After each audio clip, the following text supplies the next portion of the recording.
The 80-20 rule has been an amazing tool in helping me identify the true essentials for my wardrobe. If you've ever felt overwhelmed by a closet full of clothes but still feel like you have nothing to wear, this video is for you. So what's the 80-20 rule? Also known as the Pareto principle, the 80-20 rule states that 80% of your results come from only 20% of your effort. In the context of fashion, it means you likely only wear 20% of your clothes 80% of the time. Think about it.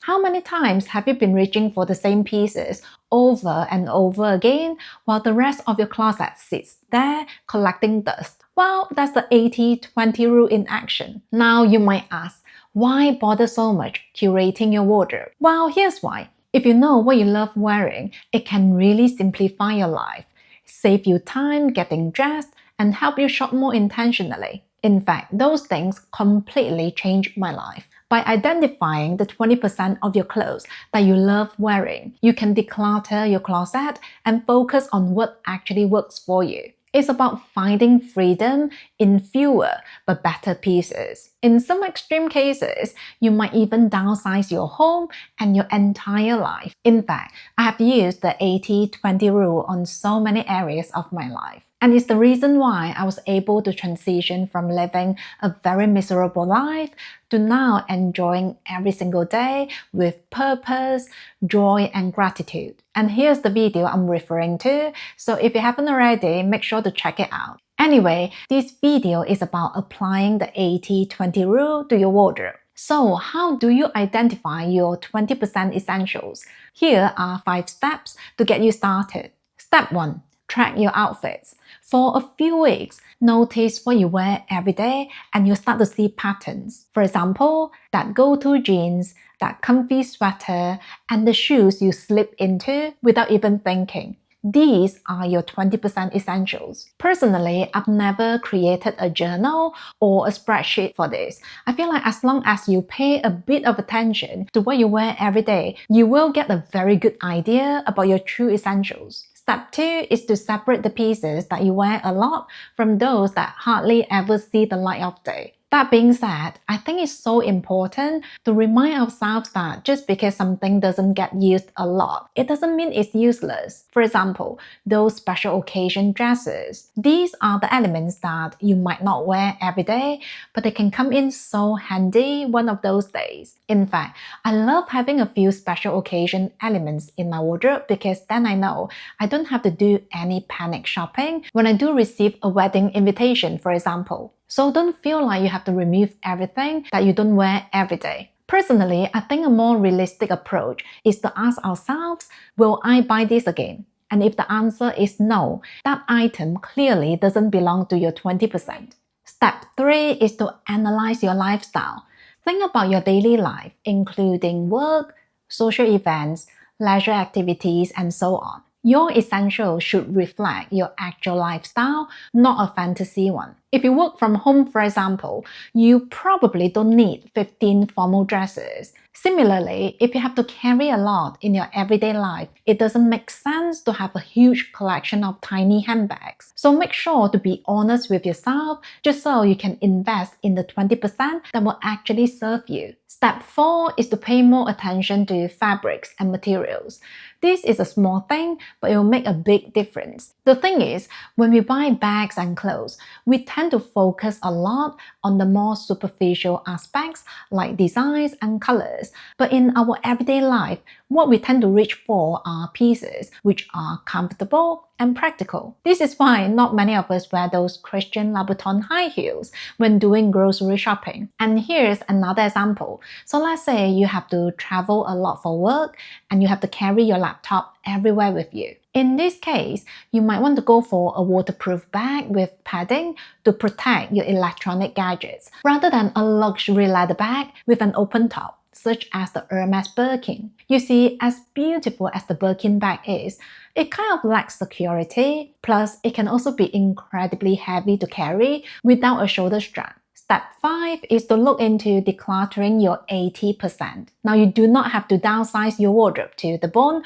overnight, but I do want you to know that it can feel so refreshing to remove pieces that no longer serve you. Personally, downsizing my 80% was both enlightening and life-changing. For example, I sold a lot of my luxury items. With every sale, I lost out quite a bit financially, and that taught me a very important lesson, which is luxury pieces are not real investments, they are consumers' products. On top of that, with the money I got, I put everything into investments and it felt amazing. So this whole decluttering journey was a very powerful testimony to me that it's simply not worth it to spend too much on my 80%. As with the high street pieces, I donated them to a local charity, and even though I didn't get any money for it, removing my 80% means I have so much more space for my 20%. This way, I know exactly where everything is and I can make even better use of my 20%. For me, some of my 20% items include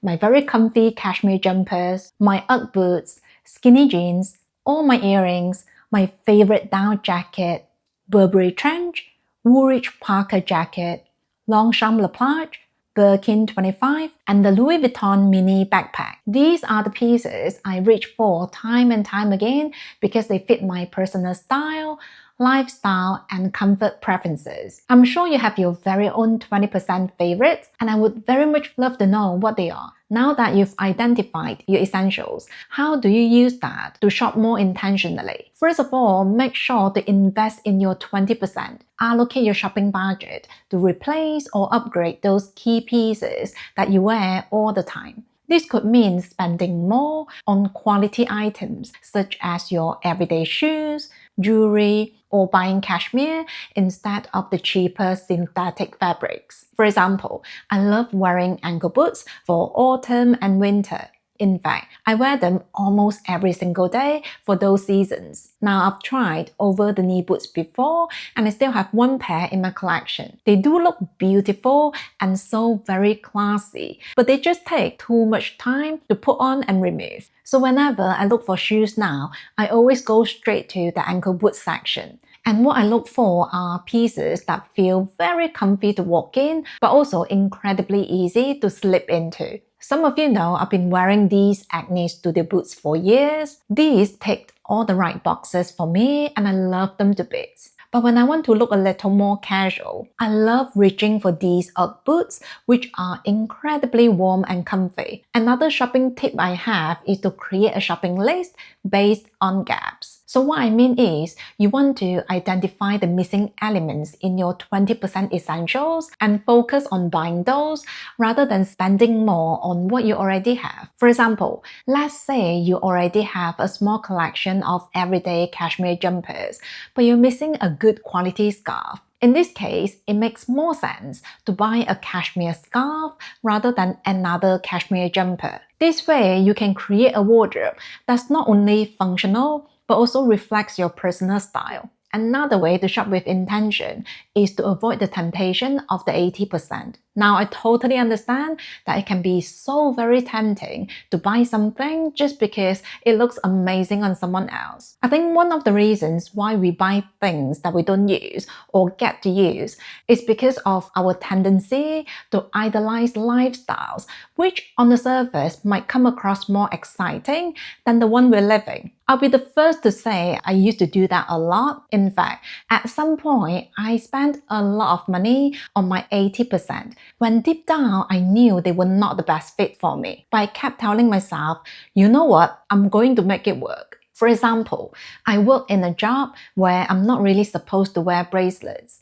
But guess what? I bought a Cartier Love bracelet. I mean, can you think of a worse design than the Cartier Love bracelet for my lifestyle?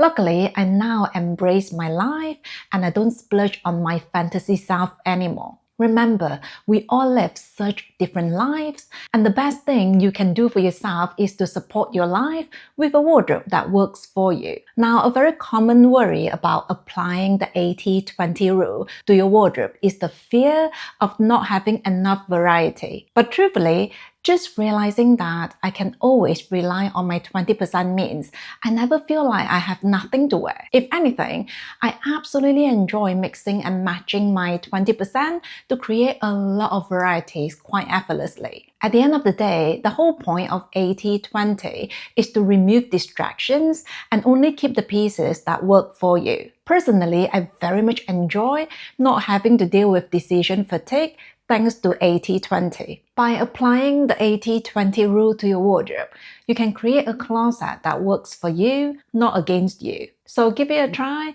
and please let me know in the comments how it goes. That's it from me today. Thank you for being here. Take care and I'll see you soon.